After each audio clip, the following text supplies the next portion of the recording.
Hi guys, જય શ્રી કૃષ્ણ, રામ રામ બધાને. કેમ છો? મારું નામ છે ઉર્વી અને હું રહું છું ઓસ્ટ્રેલિયામાં.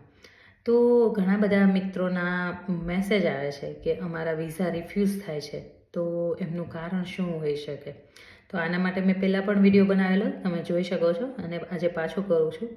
કારણ કે એવું છે કે ઇન્ડિયામાં જે ઇન્ડિયા લેવલ 3થી લેવલ 2માં આવી ગયું, એટલે ઘણા બધા લોકો કન્ફ્યુઝ છે. જેવી રીતે એમાં એવું હતું કે તમારે ફંડ બતાવવાની જરૂર નથી, ઇંગ્લિશ એક્ઝામની જરૂર નથી. આ વાત સાચી છે પણ ખોટી પણ છે. હવે કઈ રીતે?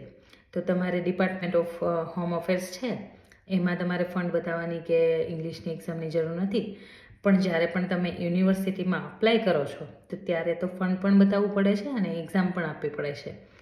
અને ત્યારે જ યુનિવર્સિટી તમારું સીઓઈ છે એ સ્વીકારશે. અને આ ઉપરાંત જે છે એ યુનિવર્સિટી પણ ક્રોસ ચેક કરતા હોય છે. અને આમાં એવું થતું હોય છે કે ઘણા બધા જે લેવલ 2 આવી ગયું પછી ઘણા બધા એજન્ટો છે જે ફ્રોડ કામ કરતા. જેવી રીતે ફંડ આપણે બતાવવાનું હોય તો એ લોકો 2 લાખ રૂપિયા કે 3 લાખ રૂપિયા ચાર્જ લઈને તમારું ફંડ બતાવી આપતા હોય છે.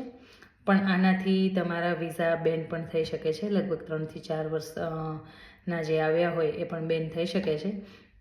અને આમાં એવું હોય છે કે જે તમે ખોટા ડોક્યુમેન્ટ્સ કર્યા હોય એટલે રિજેક્ટ થવાની પૂરેપૂરી શક્યતા છે.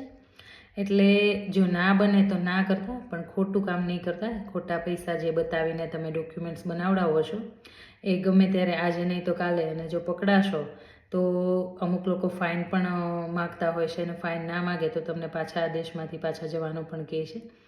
એટલા માટે આ વિડીયો બનાવ્યો છે.